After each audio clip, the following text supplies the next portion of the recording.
Bueno, nuestro invitado de hoy es director, productor, guionista, editor, docente, aunque empezó a formarse como actor allá por la década del 90 en Teatro 1 de Montevideo. Es fundador de la productora Coral Cine, lleva estrenadas más de 10 películas, trabajando como director, como guionista o como productor, entre ellas Mundialito y Maracaná.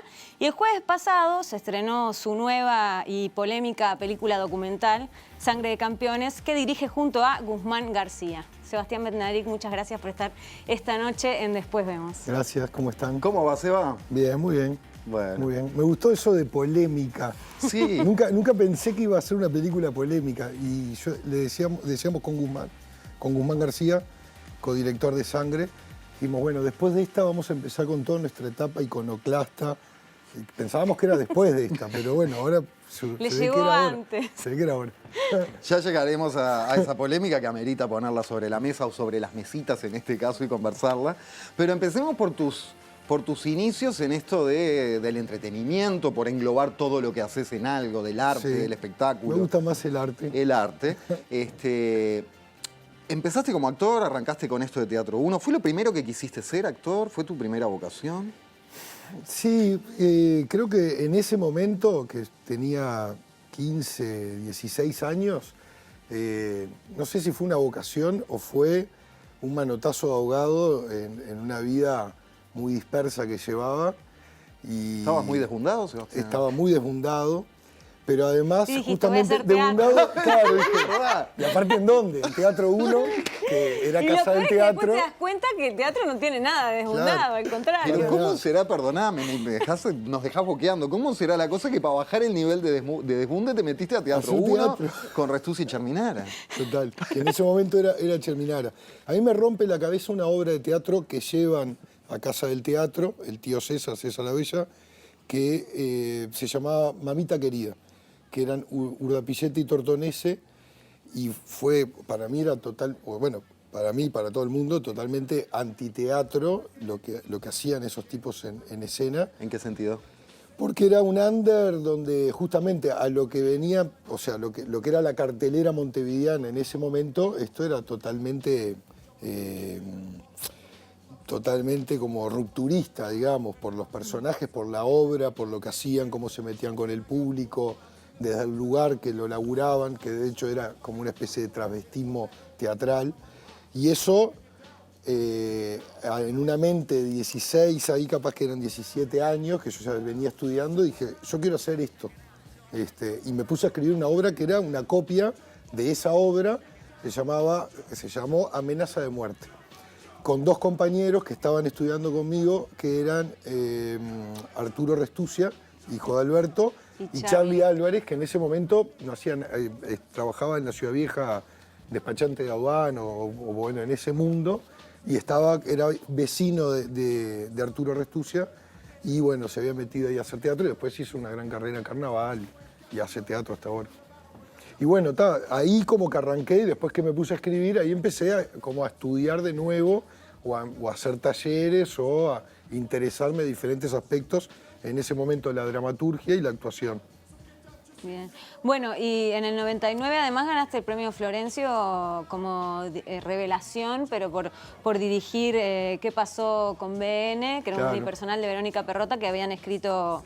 Sí, ambos. en realidad era un unipersonal que coescribimos. Ella ya traía una obra sobre Blancanieves, yo ahí estaba haciendo unos monólogos que los había llevado el Teatro Anglo, y ella fue como una actriz invitada, que trabajamos juntos esa obra, que se llamaba Monos Lobos, y bueno, me propone dirigir en La Cómica, que era un teatrito que después desapareció, esta obra ¿Qué pasó con Bene?, que era una combinación de una idea que ella ya traía de Blancanieves con una obra una película que yo quería llevar a escena, que se llama ¿Qué pasó con Baby Jane?, que ahora hace poco hicieron una serie con Bette Davis y Joan Crawford.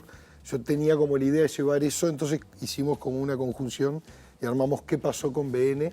Y ahí vino el Florencio Revelación y bueno, un viaje que fuimos. Bueno, ahí fue cuando conocí a Andrés Varela, que después Muchos años y después terminamos siendo Y te socios. quería preguntar eso, en esa época, ¿vos ya te interesaba el documental, digamos? ¿Ya estabas interesado en el género, el mundo del cine, o ni te Sí. imaginabas que ibas a llegar ahí? No, el ¿Cómo? mundo del cine sí, mucho. Mi tío tenía un videoclub. Esta es la típica historia, ¿viste?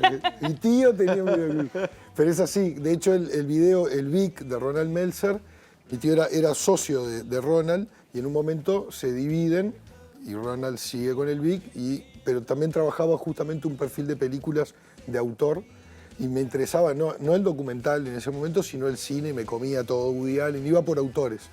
Me comía Hitchcock, bueno, empecé como con los clásicos y después, más tarde, ya me puse a estudiar. Ahí con Coral Godoy armamos el guión de La Espera, sin saber nada, solamente había estudiado algo de dramaturgia, pero no de guión específicamente. Aprendo ahí con que te compras libros, técnicas, esto y lo otro. Y ya cuando viajo por ese Florencio, justito antes de viajar, nos anuncian que ganamos el FONA de La Espera, Para La que Espera. que íbamos a hacer La Espera. Y la Dirigida condición, por Aldo Garay. por Aldo Garay. Y la condición no es mía, esa, era que le dábamos el guión, pero que yo quería dirigir a los actores. Pues estaba como muy metido con todo lo que era la dirección de actores y quería que Verónica fuese la actriz, que lo fue, Que fue la actriz Verónica principal. Pardo. Y bueno, y estaba Elena Elena Suaste, Walter Rey, Roberto Suárez, genial. Fue un proceso divino que lo ensayamos como si fuese una obra de teatro. Me acuerdo en ese momento en la Alianza Francesa y después hicimos como una ocupación en la locación, una cosa rarísima, y con Vero nos quedábamos a dormir y yo le decía, bueno, no, porque te das cuenta que Silvia, se llama el personaje, come puchero, entonces armábamos el puchero y cosas, hacíamos todo un montón de cosas como para llegar al rodaje preparados. Metiditos así. en la cocina. Claro, metiditos. Mi tío tenía un videoclub, es una buena frase, te confieso, igual como titular por ahora me quedo con me comía a Woody Allen y a Hitchcock. Está bien, está bien, está bien. ¿Qué te enamora del género documental? Si tuvieras que destacar un aspecto, un vínculo que vos tenés con ese formato, con esa manera de narrar? Creo que es como lo más parecido a todo esto que estamos hablando de la libertad que tenés cuando haces una obra de teatro. En el documental la tenés mucho más que en la ficción, digamos. O sea, vos realmente cuando tenés un tema documental, que ustedes que han hecho teatro lo saben, pueden surgir cosas como empezar por el final y arrancás, yo qué sé, con el protagonista muerto y el protagonista se para y te empieza a contar una historia y todas esas cosas como que capaz que en la ficción ahora, hoy por hoy, están más armadas y vos después que rodaste ese guión podés hacer algún cambio, pero tenés límites y en el documental es la libertad absoluta. Entonces eso me parece fascinante, a su vez es una carga de que por eso los documentales a nosotros nos llevan años de montaje. Cada uno, desde los más chiquitos hasta estos de las épicas del fútbol, estamos hablando de 2 o 3 años de mesa de montaje, de discusión, de cortes. Aparte laburamos muy en equipo con Andrés, con Guzmán, con Santiago, y todos han llevado mucho tiempo, justamente mucho de montaje más que de rodaje o de lo que sería recabar archivos, como en el caso de los documentales de archivo. Igual con lo de la libertad absoluta me quedo para volver a ponerlo arriba de la mesa en un Dale. instante con respecto al género documental. Porque vamos a aprovechar ahora para ver así un picadito de algunas cosas que has hecho como director, como guionista, como productor. Como productor, perdón, antes que arrancar, como productor arranqué con una obra de teatro infantil en la que trabajaba Noelia. No encontré fotos para mandar, pero Tuve la fortuna de verla. fue mi debut como productor, fue ese. En la Y mi explanada de Tres debut Cruces. En la como explanada de Tres actriz. Cruces. Mi debut como actriz también. tu- Fue la ah, primera mirá obra que vos. hice profesionalmente, Villa Sombra, una noche mágica. Debutaron juntos, tal vez Juntos. tenemos un nuevo titular que después en la anterior. Bueno, vemos cositas de Sebastián Bednarik en distintos roles ya. Están los muchachos de la película acá filmándome. Que lo hago en cámara lenta. Una historia con personajes de carnaval. Mi padre formó una cuerda de tambores. El carnaval era morenada y para el día de la llamada era lonja de 40. Por el sí o por el no, voto secreto. Secreto.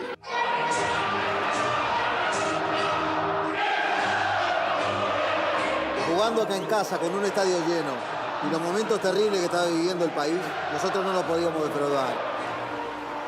Houve silêncio no Maracanã que aterrorizou os nossos jogadores. Los jugadores brasileños, si nos tocaba, estaban helados. Eu acho que, como vivente, eu acho que nunca houve silêncio maior que aquele que eu vi. Yo digo de desiertos en la vida, ¿no? Eso que te marca y son cosas que tenés que pasar. Lo que pasa es que vos convivís con eso. Eso es parte de tu historia. Mi ciudad se mete al agua por la collera Sarandís. Zumban lances de caña y el aparejo de un chiquilín. Pinta gente de medio mundo, de lengue-lengue y de calderín. De botella en las rocas o encanutada en el maletín.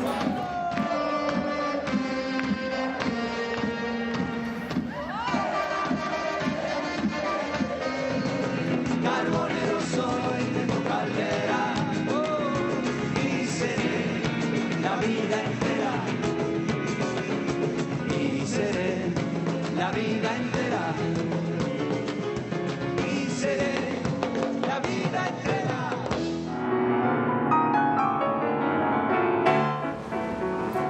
Ahí, ¿ves 1548? Esta última puerta negra ahí. Mi padre y mi madre vivían en la azotea. La panadera viajó a Londres y me dijo, mirá, te traje esto, ustedes que son músicos. Y era She Loves You.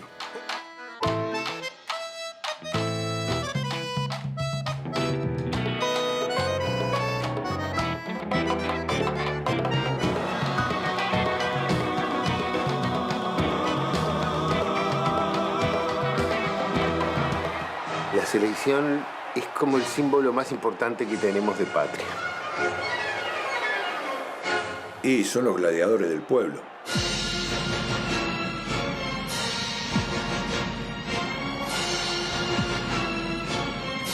Esos hombres de garra. Eran bravos, eran hombres de batalla. Se sentían parte de un grupo humano que tenía que cumplir con una misión. Tenemos que salir a ganar y vamos a ganar.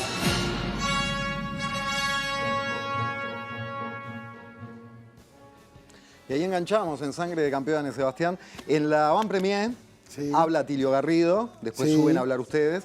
Cuando habla Tilio Garrido hace una... ¿cómo decir? Un elogio exacerbado de Tenfield y de la figura de Paco Casal para el fútbol uruguayo. Eso me dio la sensación que, siendo la avant-première de Sangre de Campeones, a ustedes los colocó en un lugar raro para hablar después de eso. ¿Los sorprendió? ¿Cómo lo vivieron? Sí, nos sorprendió y bueno, ya que está colgado en las redes tanto el discurso que hizo Garrido como la respuesta nuestra, creo que ahí ya fue demostrado y no, la verdad, ayer en una entrevista en Océano me preguntaban y creo que no hay mucho más para agregar que lo que expresó Andrés en ese momento. Para nosotros habíamos convocado a toda esa gente, que mucha gente era del equipo, había mucha familia. Lo que nos interesaba era pasar la película y bueno, fue a lo que fuimos. Después justamente creo que si hay algo que puede ser interesante en todo esto es lo que sucedió después con la película, que eso es lo que a nosotros es donde queremos hacer foco, ¿no? En lo otro que me parece que son cuestiones de gaje del oficio, digamos. ¿Y qué es lo que decís que sucedió después con la película? Y bueno, que generó como cierta controversia. La película se presentó ese día sin que los auspiciantes o presentadores, que era la Secretaría de Deportes y Tenfield, la hubiesen visto. Y bueno, desde el lugar, desde el rol de investigador, Atilio Garrido mandó un comunicado y pidió para excluirlo, que lo excluyamos de los créditos y de la película en sí misma por no estar de acuerdo con el enfoque. Y bueno, y eso disparó un montón de apreciaciones, que por eso ahora cuando decías la película polémica, que no era la idea, porque no fue algo adrede, sino un lineamiento, por ejemplo, con respecto a la omisión del Club Nacional de Fútbol, que tuvo una importancia grande en toda esta gesta, pero que para nosotros, ya desde Mundialito, fuimos como muy obsecuentes en no caer en localismo, pensar en la película como en un relato mucho más universal y no tener que explicar al mencionar a Peñarol o a Nacional qué es, porque cuando lo ve un alemán o un brasilero nomás, puede pasar que, capaz que un brasilero no, pero ya un poquito más lejos, que tengas que ponerte a explicar en algo que era un relato justamente de la selección uruguaya de fútbol y bueno, y de su vínculo con la sociedad, ¿no? Que es el foco de la película. Claro. Porque lo que él también manifestó en público a Tilio Garrido fue que había también errores en la película. Se escuchó igual en lo que estaba... Bien, porque estamos sumando un micrófono de mano, había unas... No censuren, vos.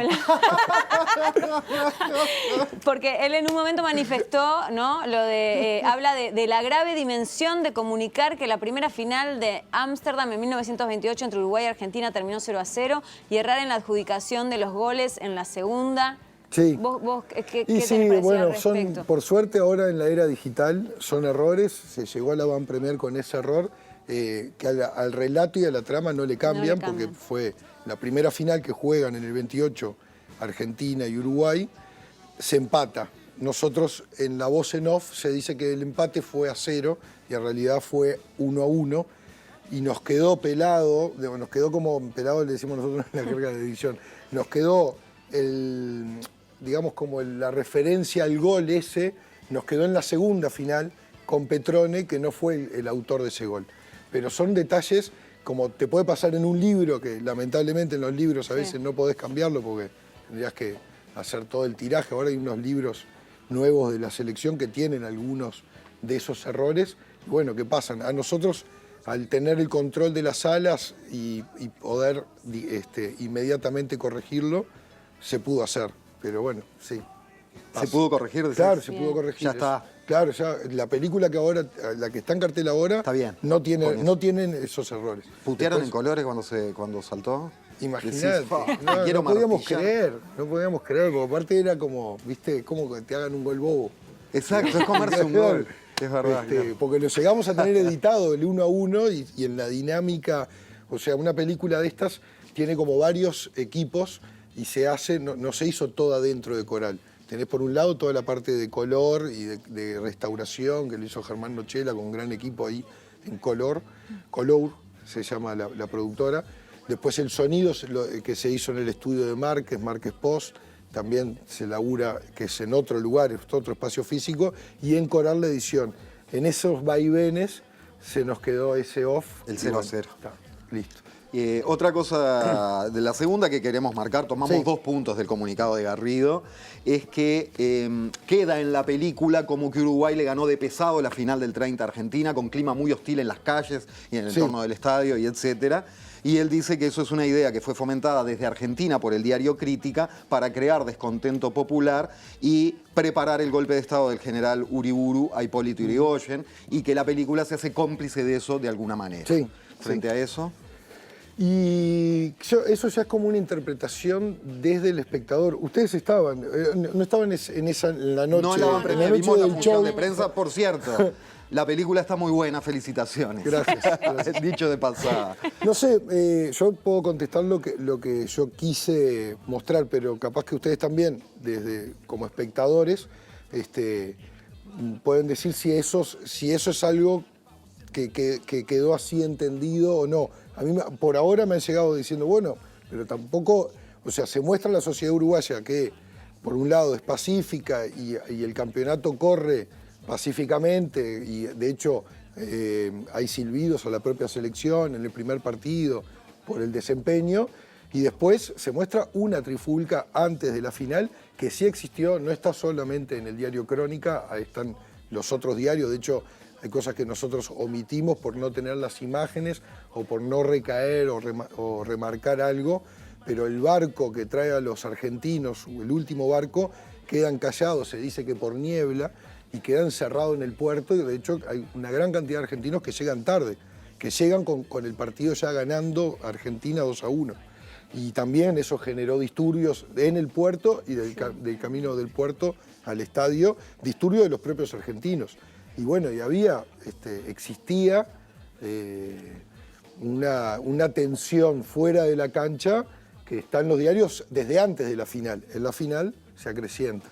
Y dentro de la cancha también, o sea, sí, se ganó. Yo creo que Uruguay tenía como cierto dominio psicológico sobre los argentinos, que eran más jóvenes, menos experientes, y no solamente gana esas 2 finales, sino que gana como 3 Copas Américas en ese periodo. La última que gana es en el 35, y muchas veces con personalidad, que fue lo que muestra la película, es eso. Sí, pierna firme, de repente alguna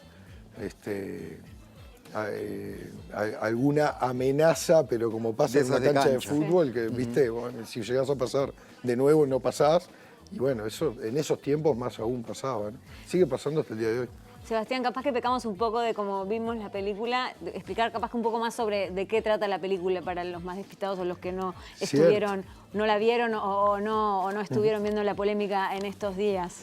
Bueno, la película trata de esta generación que se le llama la generación olímpica, pero que en realidad ganó 3 campeonatos del mundo seguidos, y cuenta quiénes eran estos hombres, cómo se formó este grupo, en qué contexto, y va como acompañándolos en toda lo que es la gesta esa de viajar un mes a Europa, sorprender en París y llegar a esa final en Colombes, donde obtiene el primer campeonato del mundo, porque en ese momento se jugaban los campeonatos del mundo dentro de las Olimpiadas, ya eran organizados por FIFA, después lo repite en el 28, y todo lo que fue el campeonato de 1930 en Uruguay, con la construcción del Estadio Centenario, y es como el lugar donde se termina de consumar ese casamiento entre la sociedad y la selección uruguaya como reflejo identitario. Entonces va todo el tiempo como contándote qué era lo que vivían ellos, como para mí son personajes, pero fueron personas que vivieron todas esas hazañas y los vaivenes, además, pasaron por momentos jodidos y por momentos de gloria, y cómo Uruguay, como sociedad, el pueblo uruguayo, de descreer absolutamente y no ir ni siquiera a despedirlos al puerto, termina en esa catarsis que fue el 30 en el estadio y en las calles y todo lo demás. Decías que ya corrigieron lo de 0-0-1-1. Sí. ¿Qué piensan hacer con la participación de Garrido en el film, su voz, los créditos? También ya, todavía no, pero la semana que viene pues, respetamos su petición. Y bueno, editamos todo lo que, las intervenciones de él. Y ahora también eso, por suerte, porque esto en la época de la lata, claro, tenías que bajar la película. De film. Claro, tenías que bajar la película. Ahora en este contexto y en esta era se puede hacer, entonces creo que la semana que viene estamos ahí coordinando con los cines el cambio de cinta, iba a decir, pero en realidad es el cambio de disco duro. Hay mucho color en las historias y me gustaría cerrar con algo de eso, ¿no? Elegí vos y tirá, sobre todo ese color que hay. En eso que decía Sebastián, personas, pero personajes en el marco de su historia y del documental. ¿Cuál te gusta para preguntarle? Y la de la niña, por ejemplo. La de la niña fue increíble porque nosotros la entrevistamos, estaba en la sala a la noche, es Margot Buero, tiene 95 años.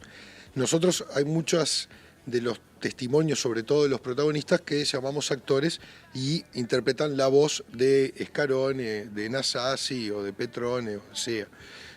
Hay gente que se piensa que llamamos una actriz para ser la niña, pero no, fue la niña de verdad, y cuando nos manda la foto, vemos el fotograma que tenemos que registró en Holanda un cineasta justo a ella, que es esa niña que aparece, y dijimos, es la misma. Se lo mandamos a ellos, y dijeron, sí, es mi tía, porque con el que hablamos es con el sobrino, y no lo podíamos creer, o sea, estamos hablando del 28 ahora, son 90 años, lo que quedan son 10 minutos filmados de esa final, y que justo esté la niña que habíamos entrevistado hacía un año, entonces dijimos, bueno, esto tiene que ir. Es que es impresionante. Maravilloso encontrarse con eso. Bueno, como comerse un Goldbauer a lo otro, esto es clavarla en un ángulo desde lejos, total, ¿no? Total. Sangre de Campeones es una preciosa manera, además, de entrar en calor frente a este mundial que se nos viene en 9 días, en 8 días ya a esta altura. Vamos a cerrar, Sebastián. En un montón de cines, de esta ciudad. En varias salas. En varios horarios, por suerte, y que dure bastante. en Ojalá. todas esas salas, Ojalá, Sebastián. ojalá. Vamos a cerrar entregándote este regalo de los amigos de Librería Escaramuza. Opa. Abrí nomás, Sebastián, si querés. Muchas gracias a ellos. Me voy a arrimar a vos porque entre el micro y abrir te Sí, complicamos. sí, me mataste ahí. A ver, si es algo de fútbol, no quiero más fútbol. ¿Vos sabés que casualmente pedimos que de fútbol no fuera? Qué bueno, qué bueno. Bueno, hablando de fútbol, que no está ahí, vamos a hacer, para cerrar todo este ciclo, la inauguración, nada más y nada menos que del Gran Parque Central, con un espectáculo y una película que estamos en plena preproducción, que va a ser como nuestro cierre ¿Para de cuándo año. ya saben? Cuando reinaugure el parque, que esto se está viendo. Bien. Qué bueno. Gracias. Qué ¿Cómo es? lindo. Ventanas y otros relatos de Stephen Jackson. Bueno, Muchas y que vuelvas pronto a la ficción también. Venga, un abrazo. También, Seba, arriba. Escribiendo. Bueno, Muchísimas gracias. Gracias. chao. Gracias. Mucha suerte con Sangre de Campeones. Sebastián Betnarí, que estuvo con nosotros en Después Vemos. Nos vamos a una pausa y ahora se viene Pocas Nueces y Anita desde Inmigrantes.